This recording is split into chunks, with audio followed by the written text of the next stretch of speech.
All right, hello. What is good, everyone? Hold on, let me mute something. Getting the hang of this. All right, okay. Hi, hello. Um, Welcome to my live stream. I have new hair that I'm very happy with. I got it done yesterday. It took like 8 hours, but it should last for a pretty long time. So that's exciting. We have a brand new chapter of One Piece to get into, and I'm super excited about it. Let's see, in the last chapter, we talked a little bit about um, King Harald's past. And why did I minimize that? I had it pulled up. Okay. We talked a little bit about King Harald's past, and we saw the birth of Loki, name of the chapter, obviously. Um, and I have some notes that I took from that I actually want to get into after after reading this next chapter. But before that, some questions I had before we get into this one is how did Harald become king? Where are his parents, if he has any? Not that I expect these to be addressed in this chapter, but that's just kind of going through my mind. So hopefully, maybe, I don't know, you might get something. But how did Harald become king? Where are his parents? It seems like you have these four Elbaf giant elders who are like shrouded in like, I don't know, what's it, shadows or something. They aren't, we don't really see their faces, but yeah, you have those four people who are kind of guiding him as he's the king, and their whole entire thing is that they want the Elbaf giant bloodline to remain pure and ancient. So there's that. Harald, did he pull out his horns as a rejection of the elders? As we get more into his story, I think we're going to come on that eventually. Where are the elders now? Have they not exacted their influence on Elbaf? Were they killed in that fight that Loki was a part of? Yeah, so just a few questions about Harald and everything. But we're actually going to see what's going on with Loki in this next chapter. Let's see. I just woke up after I heard a notification. Oh, thank you for joining me. I'm sorry to have woken you up, but yay, okay. This chapter is one of the craziest. I feel like that's happening every single week that we have a pretty crazy chapter, but I am here for it.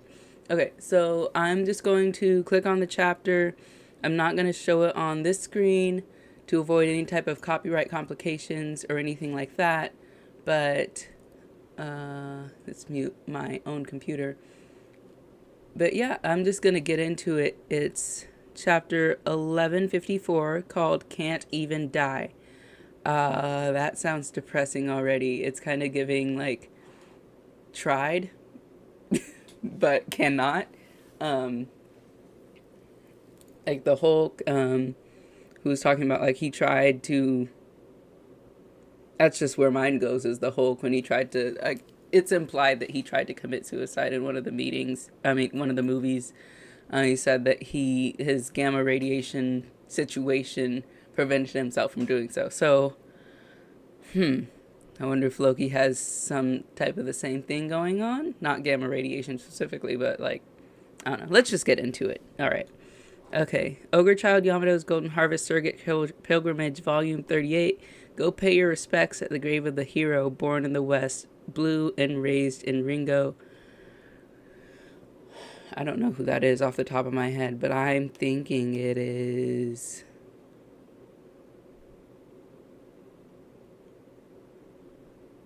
Never mind. I don't know. I'm not even going to guess. I'll just look it up. Okay. 63 years ago, Chief Jarl, partner of Chief Jarl, oldest of the giants today, Beardfall Jorl, was killed by a young girl. Yes, this is what I've been meaning to go back and look at. The girl, a human, half destroyed an entire giant village. Her name was Charlotte Linlin, and she would later be known as Big Mom, Emperor of the Sea. As it happened, in that very same year, Elbaf was afflicted by disaster after disaster, fires, gales, and cold snaps that affected their crops, and poor fishing hauls as a result of the extreme weather that brought this normally fertile land to the brink of starvation. Okay, so they are not doing fantastic. Okay. Good old Estrid is still bedridden, and she says, "You see, it's because of the child. The kingdom is now under its curse because you didn't kill it like I told you to." Wow. She is a piece of work. Okay.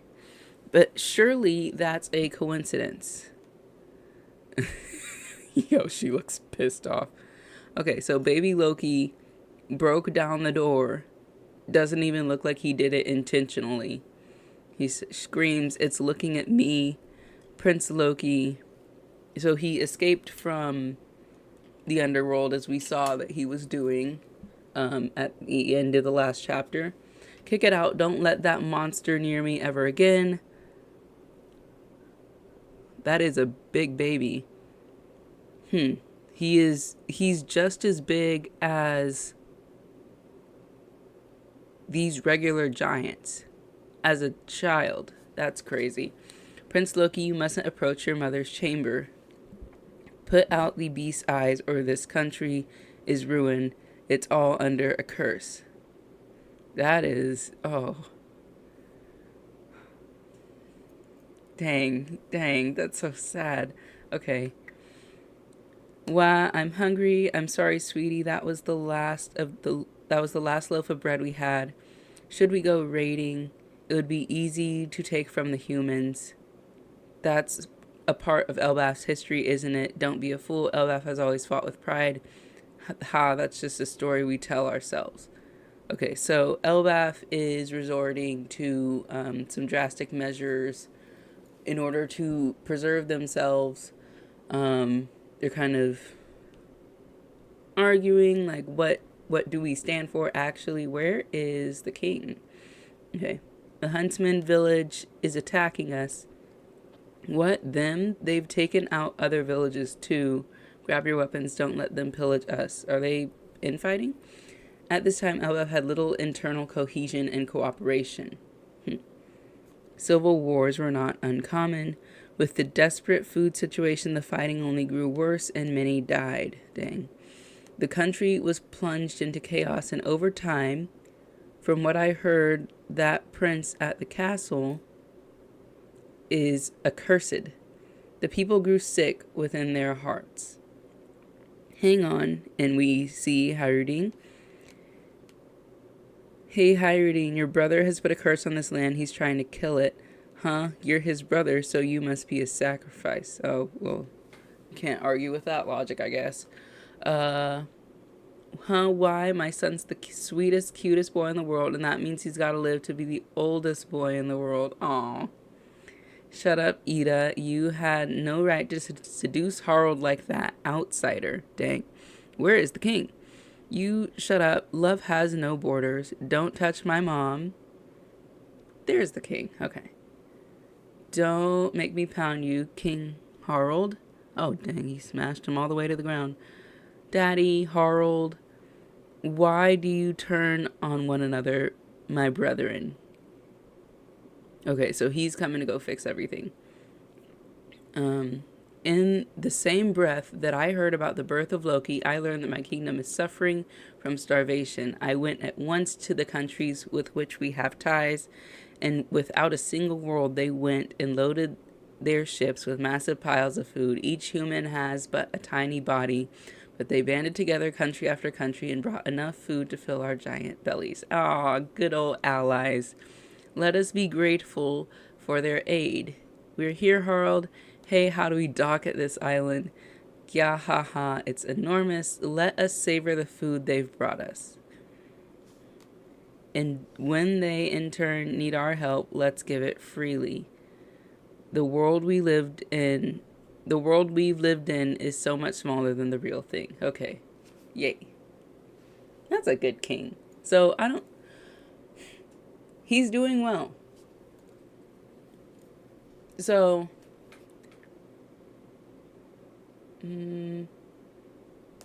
I'm thinking back to before. So this right here is a flashback within a flashback. So back to the previous flashback when Loki and Jarl were going to the throne room. Harold was corrupted, but Loki still wasn't really necessarily happy with what he was doing before.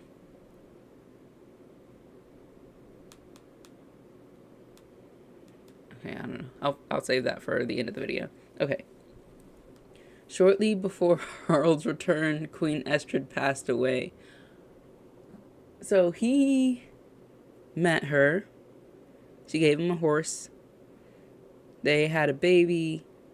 He left to go be a diplomat to other countries, and he was gone, and by the time he came back, she had passed away. That's a little bit crazy. But given that it's an arranged marriage by some of these, like, shadowed elders of Elbaf, it's not, I don't want to say it's not sad, but, like, it's not that sad. No, I mean, well, okay, she died. Someone died. It is sad, but, like, he really didn't know her, is all. Okay. And to her dying breath, she spitefully blamed the kingdom's ills on the curse of Loki, her own son. Okay, well, yeah, it's not sad. Never mind. Okay. Naturally, the people believed that the curse was responsible for her death. Okay, so he's meeting his son, Loki. Loki looks a lot like Baby Doflamingo, just like an upset child. And this is understandable because of what he's just been rejected this whole entire time by his mother, and therefore by anybody else, just kicked out and everything. And he is normal baby size compared to his father. Okay. He was born with an affliction of the eyes, I'm afraid, though he can see, I assure you. Okay, so they just covered it up, and he's just not touching the bandages, I guess. He said, the poor lad, can you smile? I suppose not after losing your mother. At just a few months old, Loki abandoned any hope for love.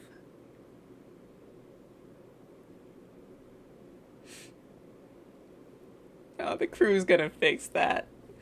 The Straw Hat crew's gotta fix that. And then there was the whole thing with Lola too, so I'm not letting that go. But yeah, okay. Maybe it was a Sanji pudding situation where she's like, "Oh, you have beautiful eyes," and he's like, "Oh my gosh, I love you." That's exactly the Sanji pudding situation, by the way. But yeah, okay. He's got a lot of bruises, these guards lying. They did that on purpose. Okay. Meanwhile, Harold's diplomatic ties paid off and Elbaf survived its long winter. Nice. Branch 1 route. That's right. It will promote friendship and trade between villages. Or branch route 1. Okay.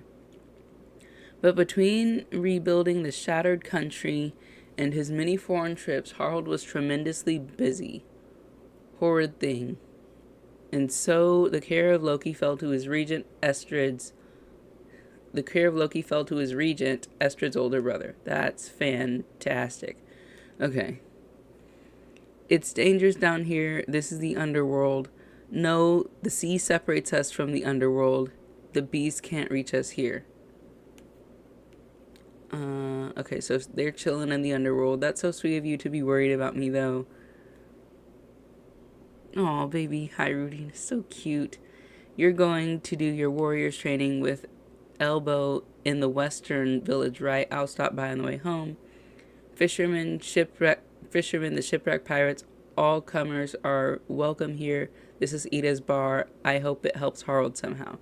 Okay, so she has opened a bar in the underworld to basically welcome humans in. Nice. She's fantastic. Okay, we love Ida. Okay, 56 years ago, Jarl's home, Elbaf. 56. Let me do some math. 56, 63. 7 more years. Okay, all right. I was an English major. Leave me alone. So you were there for the incident at the Reverie, Harold. Yes, I asked a fellow royal to help me slip inside as a soldier, but in the end, the council would not hear me out. How is Harold going to sneak in anywhere? If not for all the uproar about that murder, I might have been imprisoned. What murder? If you were lucky, you'd only be in chains. That was reckless of you. Say, have you ever heard of the Galila Band? Galila Band?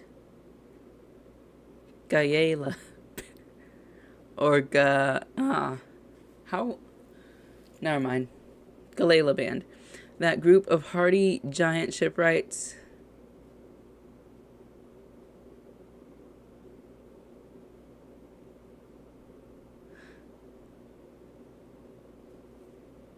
Hold on.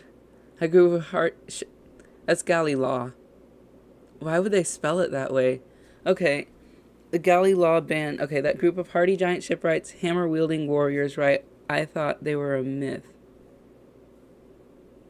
No, they most certainly existed. They traveled to distant shores and sent a letter back from Elbaf from afar.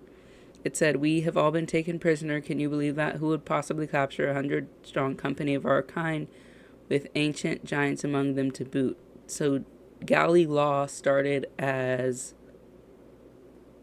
giants, and then the governmented.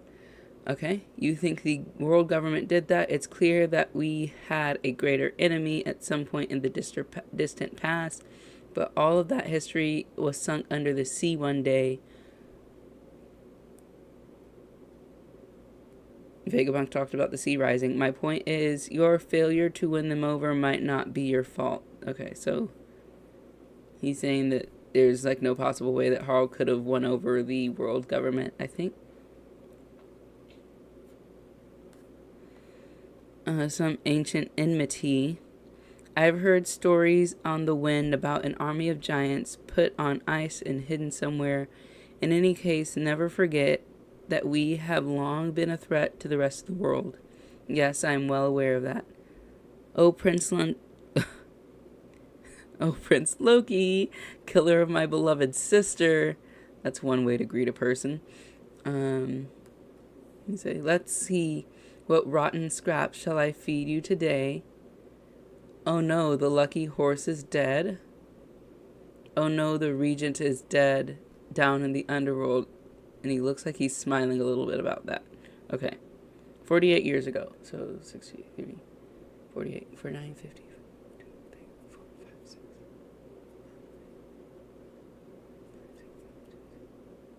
So Loki's like 15-ish. Okay. My dream is for us to be connected to every... 48 years ago, Harald built 8 branch routes in Elbaf, unifying the country and creating a vibrant trade between villages. My dream is for us to be connected to every country, and for giant kind to be able to live all across the world. Nice. You're the best king, Harald. I can scarcely remember how he used to be. Harald is now a king for the ages. We have so many great examples of good kings in this series. Okay. Why do you look so pleased, Hyrudine? You're not the king's real son. 15 years. It's only been 3 years. Darn it. Dang. Okay. You're not the king's real son. Loki is our only prince. You're just a bastard. How lovely. Look out. King Harald has gone on another one of his trips, and you know what that means. Bolt your doors. Bring your children indoors. Come on, boys. Destroy them. This is Elbaf, land of the mighty. The weak don't deserve to live. Meanwhile, Loki caused harm and destruction. Okay, so when his dad's away, he chooses to terrorize the whole entire country because he is a sad child who has given up on love. So that's nice. See, he's leading all these monsters. Mocked those who ran from him. Hey, Loki, I bet that is Hyrudine. Don't mess up the village Dad worked so hard to rebuild. Huh? He's not my dad. He's my dad, not yours. Dang, he is so much bigger than him. That guy might get a lot of respect, but he tries to be friends with those tiny little human beings. It's so stupid. You have to see everyone at the same eye level. That sounds like Big Mom logic. Don't think you're special just because you're big. That is what Ida says. Okay, I'm special because I'm the prince. Smacks him on the head. Don't ever talk back to me again, shrimp. Oh. Irene, stay away, Gerd, or Loki will think we're friends with him. And then he'll hit us. We are friends with him, dummy. Hyrdine, are you okay? Quick, help him. Loki's looking at that like nobody ever tried to help me. Ha ha. Little creep, you're a loser, Hyrdine. Look at you, weaklings, licking each other wounds. A son of a mother with tainted blood. Your Highness, that's enough. He's the king's son as well. He's a prince. Don't call him a prince. But no matter how much he harmed and destroyed, Loki could never fill the hole at the center of his being. Dang.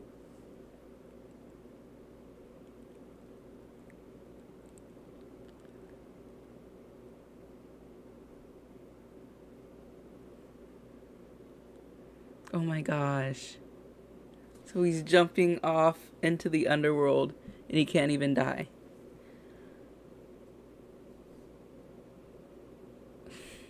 Because he's hurting all these people and then other people are coming to their aid to help protect them and everything. And no one ever did that for him. And so he... Dang. Okay. What's up with this island? Where do you get inland? Monsters are yelling. There we go. Look, it's a giant kid, so this must be Elbaf. Gee. Haha, this one looks positively demonic. Ooh, Whitebeard. Seems too big even for a giant. Is he crying?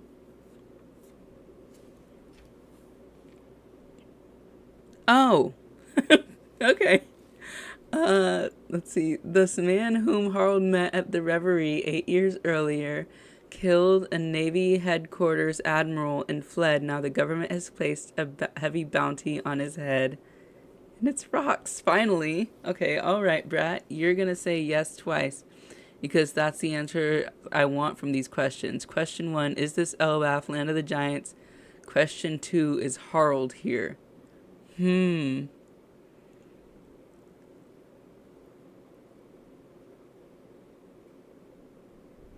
Father of Blackbeard?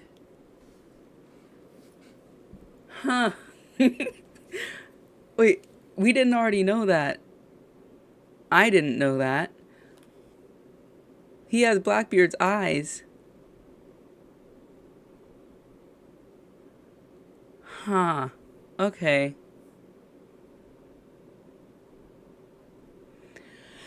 Oh, this is about to get a lot more complicated. Okay.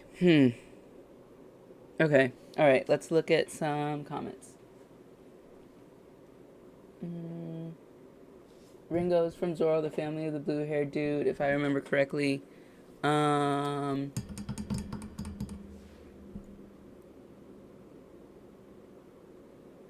he fought, I forgot his name. Skeleton guy that he fought. He had a One Piece mini episode written about him. I think I know who that is. Okay.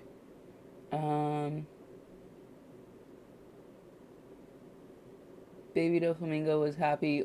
He only became unhappy after they left being a celestial dragon. It was like 10 or something. Yes, that's what I meant when his whole family was being terrorized by people because they were former celestial dragons. He was a very unhappy child.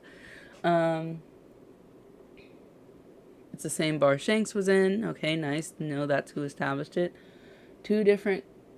It's not Galley Law. It's two different companies, but they're very connected. If you look at Galley Law icon, it looks like a Viking icon. So Oda was foreshadowing this. I guess that would explain why why they didn't just outright say Galilaw. But I wonder how they're going to pronounce that in the anime. Hey, Meanie. Hey, John. How are you? There's hundreds of frozen giants in Punk Hazard, which is definitely a giant shipwright, because if you put them side by side, they look very similar. And even some of them look exactly the same.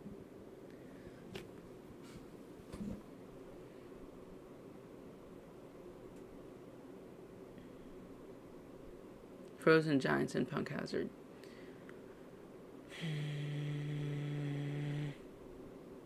I don't know. I'm thinking like Punk Hazard wasn't frozen until very recently when Aokiji did his thing over there. Keep up the good work. Thank you. I'm trying. Yeah. So I did think there were some unfinished things in Punk Hazard. Like we never saw the two Cool brothers ever again. You don't know where they came from really, or what happened to them. But yeah, I guess I'll just take your word for it though. Okay. So the Giants are wearing prison uniforms. Okay, I don't know where that's from. Okay. Okay. So let's unpack this. This was a pretty long chapter. Or it feels like a lot happened in this chapter. Okay. So Estrid passed away. Sad, I suppose. Loki was shown as unhappy.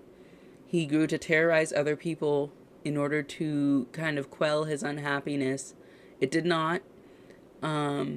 He is trying to extinguish his own life, essentially. And it's just not possible because he's so strong, or I don't know. But no matter what he does, he's just like empty inside and sad and broken. And that in conjunction with like how he was in the last chapter where he was born and he reached out and nobody even grabbed him or anything. The guards are like lying on him, saying that he has an eye condition. Dad's like, okay, dad's off, dad's absent, doing his diplomat thing. He was raised by this regent person. His uncle technically, uncle just terrorized him. And then when he eventually, the regent is dead down in the underworld. Did Loki do that? Because he's smiling a little bit. I don't know if he did it. But he's not unhappy about that. Then after he was left like entirely unsupervised, he went to go terrorize the rest of the village. Terrorize other people. Those people always had people to take care of them. He never had anybody to take care of him properly. And so, yeah, he's just lived like such a sad and empty life for the first, like, what? Is he 3? Technically, I think he's like 3 years old. Or 4, I don't know. It's been like 15 years, but in giant years, that's like a little bit slower. So now he's meeting rocks and Whitebeard. And Whitebeard has that whole sun thing going on. I don't know if he's doing that right now. Or if that's just a dream for the future for him.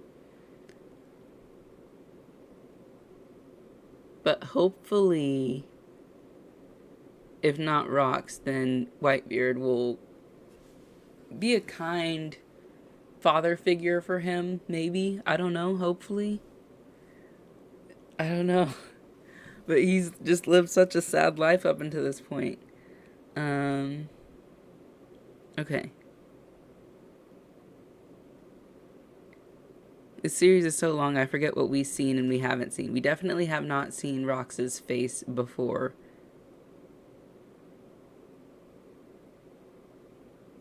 So then...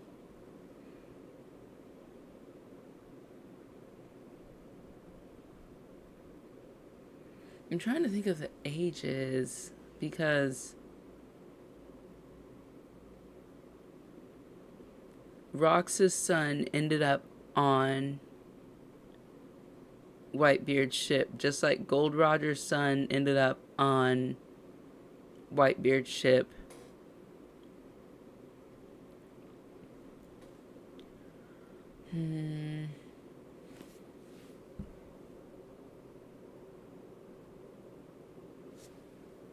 Okay. Buggy might be the son of Zebek as well.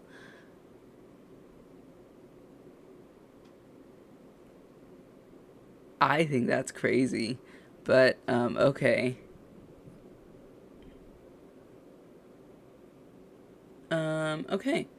So I could sit here and think a little bit, but I'm gonna need to like download this information. But I do have some notes that I took from last week's video that I think I can still talk about, because nothing was really put down, or I don't know. It takes me a minute to think about my thoughts. And so I have thoughts from chapter 1153 that I'm going to share right now.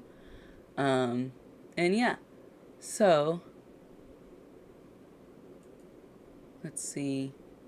And then going forward, I think I'm only going to live stream whenever there's a new chapter, because I do still want to put out regular videos. And I think that'll help me manage it more if I'm not, like, if I take the time to record a video on a week that there's no live stream or something like that. But yeah, I'll put a thing in the community post for that as well. But yeah, for the rest of this, I'm going to cover a few things that I've been thinking about from the last chapter. And I have a little list, but we're last chapter 1153 was called The Birth of Loki. So some points that I wanted to touch on were the corruption of Harald, Elbaf's elders, which I already mentioned them a few times, Queen Estrid, Loki and his birth and kind of different ties to things that I've seen before, Elbaf and Fortune, and then I do want to talk about this whole one man's trash thing. It's a point that I made in like a very early video. I don't know if I've mentioned it more recently, but with the whole invitation for Loki to be on Luffy's crew, I think it's about time to bring it up again. Okay, so the first thing, the corruption of Harald. I called it corruption because I thought that maybe Mother Carmel or the world government manipulated Harald's entire ideology, because when we first see him, we see that he's like, Elbaf is superior, very independent, very much like we're so much better than everybody. And then it was talking about how Harald was a good king and he felt that like everybody in the world needs to be connected, and it's like his dream to like unite giant countries with unite Elbaf with other countries and different things. And yeah, I was thinking that was very Carmel sounding, because she was a human trafficker and that's what she wanted to do because she wanted the most opportunity for profit for her because she's evil like that. And then the world government maybe did that because they were trying to manipulate Harald and make him more compliant or different things. But no, it was just this lovely lady, Ida, who came and changed Harald's worldview, which is for the better. And then I did ask about why Harald did not want to be unified with other giant countries, but I don't think that that was his choice necessarily, because you had all of the elders who are watching him. And I think those people had like an influence on Harold in what he did ultimately. So yeah. Let's see. So when he was 15, or maybe a little bit after he was 15, he started implementing changes within Elbaf to get people to be more welcoming to other countries. And eventually, as we see in this chapter, it benefited them, because when they needed aid, it was there for them. They weren't just entirely isolated and everything. Okay. So let's see. Elbaf's elders. So Harold does not really... We don't see Harold's parents. We don't see Harold's family. We don't see anyone really raising him other than Ida, really, kind of, technically. But I don't know. I guess she's not like a... This is getting Oedipal. But she's kind of like a mother figure for him, because she's the first one who is able to kind of like smack sense into him and tell him how things should be, because nobody else is doing that. Huh. But like, hold on, let me see comments.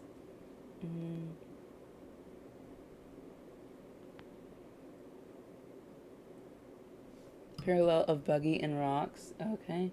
As you heard before, Water 7, the place where Pluton was originally made black and... Okay, well, okay.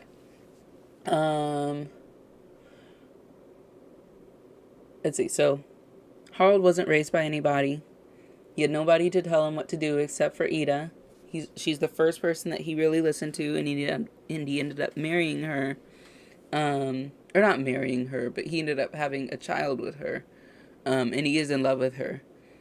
Because, I mean, he's, like, changed his whole entire life for her. Like, we don't need to see him say it specifically. But then these elders are the ones who kind of, like, put their foot down on anything that he wants to do, really. Or it seems like they're the ones who have the final say, because they're like, no, you're not marrying Ida, you're marrying Estrid. Brought Estrid out of, like, who knows where. But they don't seem to have a problem with what direction Harold takes Elbaf, or what reputation Harold demonstrates for Elbaf or brings about, or anything like that. They seem to only care about this whole giant lineage, and that it remains ancient. And so I'm thinking that they're going to butt heads about that sooner or later. I don't think we've seen the last of them. But yeah, and then they also have not said anything about Loki doing what he's doing. They didn't say anything about how Estrid was treating Loki. Nothing at all. And they haven't said anything, as far as I know, about Loki not taking the throne after Harold passed. Maybe that's because they themselves are non-existent anymore. And I don't know if Elbaf knows about them or something like that. Because it's like... it wouldn't be the Gorosei for the world. It would be like the Yorosei for Elbaf specifically, because there are only 4 of them.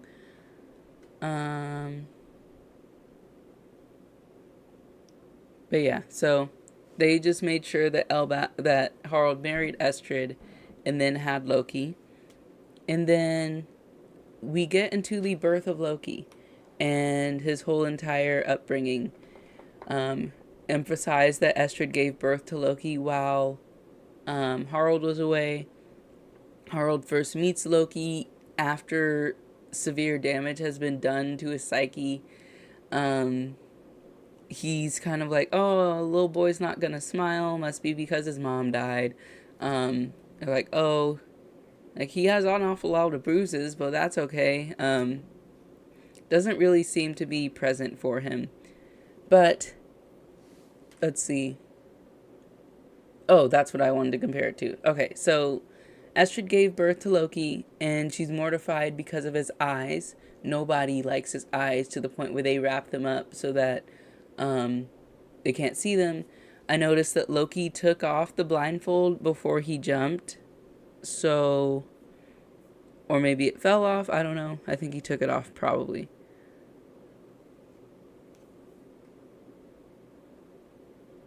Man, such a sad panel. But, okay. So the first thing that happened to Loki when he was born was that he was thrown down into the underworld. And so if you read your Percy Jackson growing up like I did, you realize that this sounds like the birth of Hephaestus. And that happened because Hera was jealous that Zeus gave birth to Athena by himself, and then she gave birth to Hephaestus by herself. And then when he came out, I think he had like a club foot or something like that, and he was deformed. And so she threw him down from Mount Olympus, and he was raised by these creatures or something, or I don't know. But I thought that there were a lot of parallels with that. And then Loki continues to jump down from the overworld into the underworld. And that's probably why he didn't die the first time, because he couldn't. He needs to have a conversation with Brooke. that'll help Brooke and Robin just sit down and talk to them for a minute. Okay. Let's see. So then the next point is about Elbaf and their fortune. So I noticed that in the last chapter, they talked about how Elbaf was blessed like a few times. And then in that same chapter, they said that that Elbaf was cursed because of Loki. Like I said twice in the chapter that Harald was blessed with good luck. Then they gave him the horse, and the horse was supposed to have good luck. And then it was pretty much Estrid was claiming misfortune on the country because of Loki. And in doing that, she neglected Loki and turned him into a monster of a child who does not know love and began to terrorize others. And so she basically she manifested it essentially just by saying over and over again that he's a curse upon the country. Then he began to curse the country himself with his actions. But you do also have the whole famine and everything that went on. Big Mom killed Jorel. And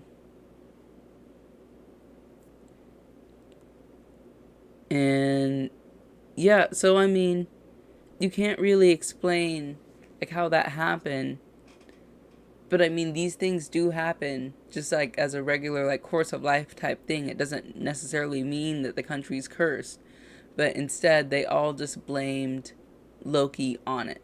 Like, they all just blamed it on Loki. And then Loki's like, okay, if you're going to put the blame on me, if you're going to hate me anyway, then I might as well hate you guys too. So, yeah, okay. And then we get to the end of the part, and Rox is here, and he's looking for Harald.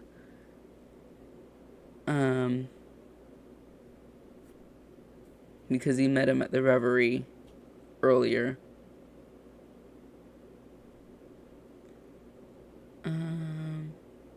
Okay. And then the last part is I want to talk a bit about this whole one man's trash is another man's treasure thing. I brought it up. I forgot what video. No, it was post Marineford. In my post Marineford video, I talked about. Okay, so we learned about in post Marineford. We learned about how Luffy grew up. How he grew up on what is it, Gray Terminal and everything. It is literally a landfill. People live there. People have homes there and everything, and it is just entirely full of trash. And it's this place that it's just a representation of like one man's trash being another man's treasure. People go around and they scavenge and they take what they can find in order to make their homes, in order to make a living, in order to sell things. Because everything that's trash, it's like it can be cherished by somebody else. And so Luffy grew up learning the value of that. So trash wasn't really even trash to him, ever.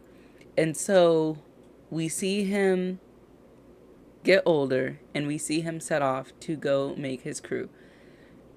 The first person that he gets is Zoro. And Zoro is chained up in a yard, being prepared for execution, essentially. Or, I don't know, they're trying to starve him, and they never planned on letting him go anyway.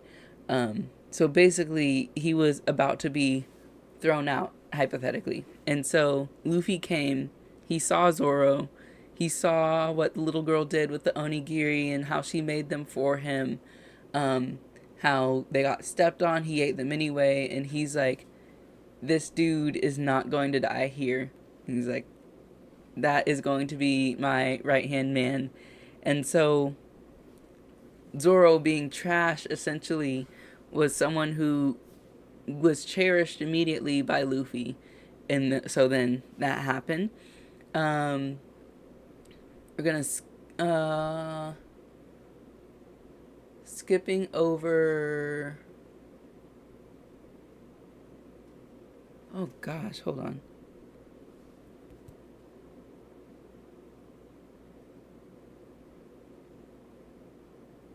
Okay. Alright, skipping over Nami because we're going to get back to her. But Usopp in his village. Okay, Usopp in Syrup Village, hated by his village, honestly, because, I mean, he did that to himself. But he was constantly lying to the village. Nobody liked him because he would give them false alarms and different things. He did not have any parents. He wasn't like outright hated. Like, he had friends. He had Kaya and everything. But basically he had no future in the village in which he was in. And so then Luffy, Zoro, and Nami picked him up. Let's see. Not that Sanji wasn't valued on the Baratier. But before we even knew this about him, Sanji was viewed as trash by his own family, except that comes way after he's introduced, his first appearance or anything. But we learn that he was trash, essentially, to, Jerema 66, and he was thrown out, and that's essentially how he ended up on the Baratier. And so Luffy saw his kind actions with, Gin, and that kindness is something that what's his face, Judge, hated. That kindness was like the ultimate weakness that Sanji could have. It was like Sanji's mother represented in him. And so then Judge threw out Sanji because he wanted a killing machine. And then you can see that because in the end, when they were sailing away from Whole Cake Island, Judge was calling out to Luffy, talking bad about Sanji, and Luffy's like, why do you just list your best qualities? So Luffy values what Judge saw as trash within Sanji. Nami, This doesn't really apply to her directly, but I mean, she, the village knew what she was doing, that she was trying to save them essentially, so they didn't hate her or anything like that. She was found. I mean, she was. It's not like she was trashed. Like, her whole entire island was burning, and then Belmare found them. And then before that, Nami's sister found Nami, and Nami's not even her sister.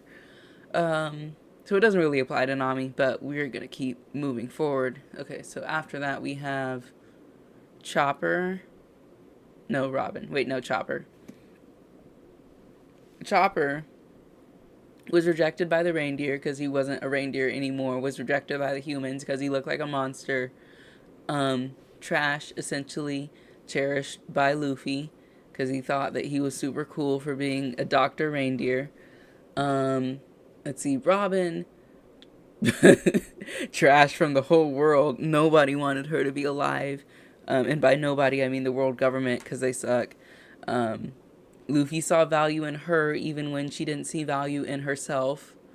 Frankie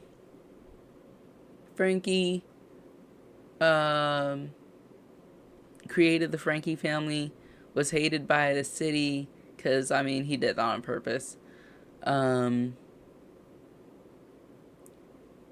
Frankie kind of grew up repurposing trash also. So there's that. But there wasn't any future for Frankie within Water 7, so then Luffy picked him up. Brook, there was no future for him because he was abandoned. Not abandoned, his crew got sick and they died. And so he had to isolate himself. I mean, it's not a one-to-one for like every single crew member.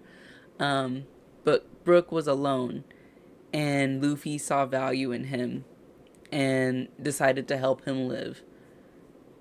And then what else? Brook.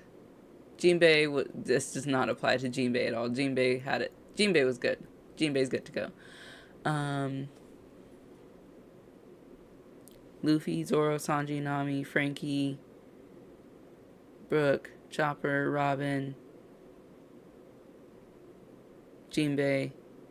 Okay, and then this last one, Loki, is yet another example of how Luffy takes the people that others reject and puts them on his crew. So, like, we saw him invite Loki to join the crew. Everybody saw it. He rejected it, which is kind of typical.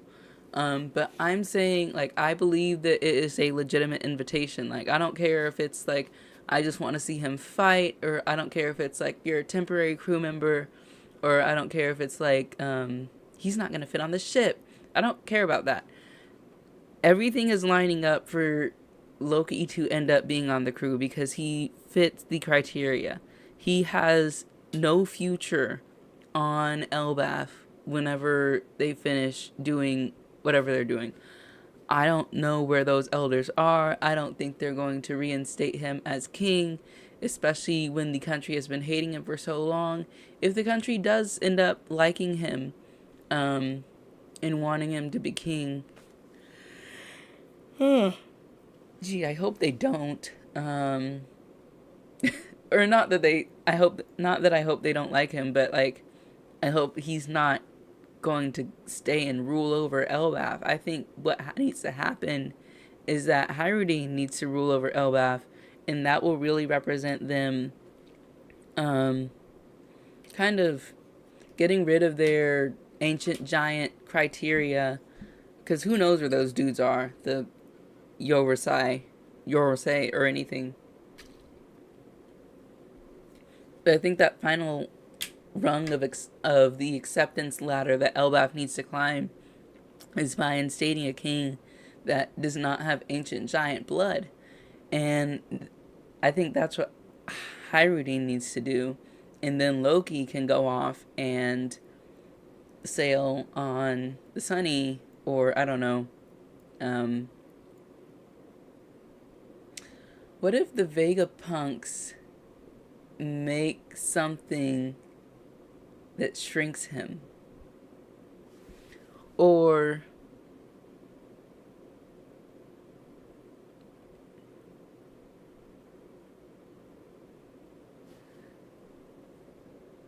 like, I'm all for him joining the crew, but I'm just thinking logistically, like, that's gonna change everything from how they explore islands. It's like, it's just gonna be like, Loki, hold me over this island so I can go see it. um Loki, drop me off at this point, or I don't know. It would be cool if he had some sort of Ant-Man technology. But I don't know. Yeah. But yeah, Loki fits all the criteria to be a Straw Hat crew member. He does not want to be on the ship, check. He was rejected by everyone since he was born, check. um, yeah, and I'd be really interested in seeing the dynamic that he has with the rest of the crew, because he'd honestly be the strongest crew member. That would bring Luffy down to like number, or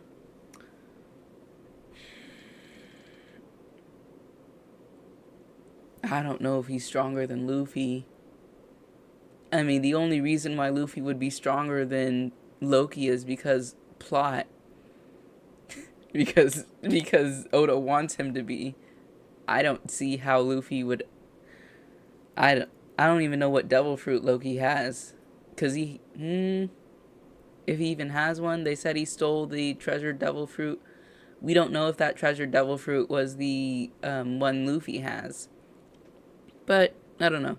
I could see Loki being the strongest crew member, then Luffy, then Jinbei, then Zoro. Loki, Luffy, Zoro, Jinbei, then Sanji's down to number 5. Poor boy. But yeah. Some crazy stuff.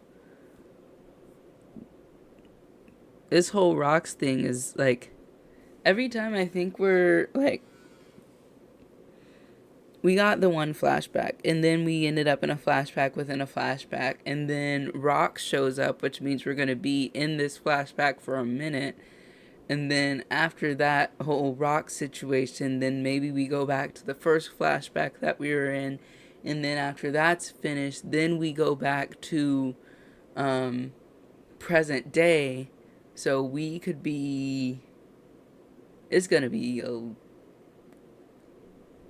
maybe like a month, or I don't know, until we get back to where we were. I'm not complaining, but man, this week to week is interesting. Because I started week to week in the middle of Elbath, but in the middle of Egghead.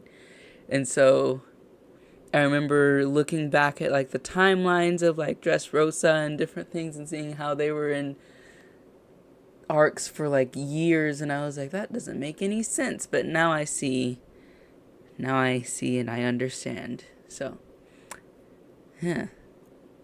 fun times, good chapter, and I see that we have another one next week, so that is great. But yeah, let me know in the comments of this video what you guys thought about this chapter. If you have any questions or things, I'll try to make a video about this one separately, or if not, I'll just make clips from this. I don't know. And yeah, and I will catch you guys next week when we are talking about chapter 1155. Man. I hope you have an awesome and amazing week. And yeah, I'll see you guys then. Bye.